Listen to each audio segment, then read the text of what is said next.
আপনারা দেখলেন বাংলার জনমুখী বাজেট, গরিব মানুষের যে সুবিধা দিদি দিয়েছে, যেভাবে সর্বস্তরের মানুষকে সরকারি প্রকল্পের আওতায় নিয়ে এসেছে।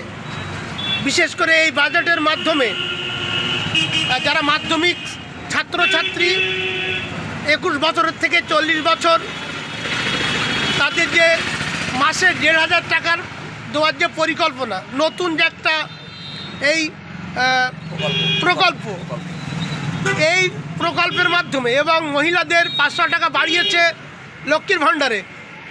এইটা আপনি কী চোখে দেখছেন? পিপা অঞ্চলের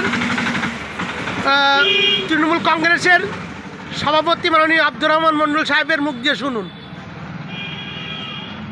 তৃণমূল কংগ্রেস সভানেত্রী মমতা ব্যানার্জি, তিনি দিকে বাংলাকে ভালোবাসেন, মানুষের চিন্তা করেন, মানুষ কিভাবে বাঁচবে, সার্বাঙ্গীন চিন্তা যারা করেন সেটা ভারতবর্ষের মধ্যে একমাত্র মমতা ব্যানার্জি ছাড়া দ্বিতীয় কেউ নেই।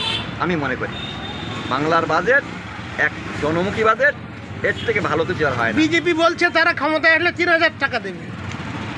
ওটা হচ্ছে জুমলা, বিজেপির জুমলা, যেটা বিহারে করেছে।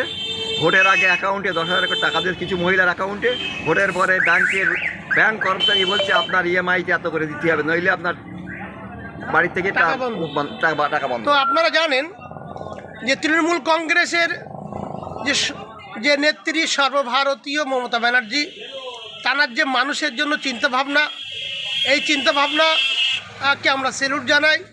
তিনি অগণিত মানুষের পাশে থাকার চেষ্টা করেন এবং গরিব অসহায় মানুষকে এবং মধ্যবিত্ত মানুষদেরকে সামান্য কিছু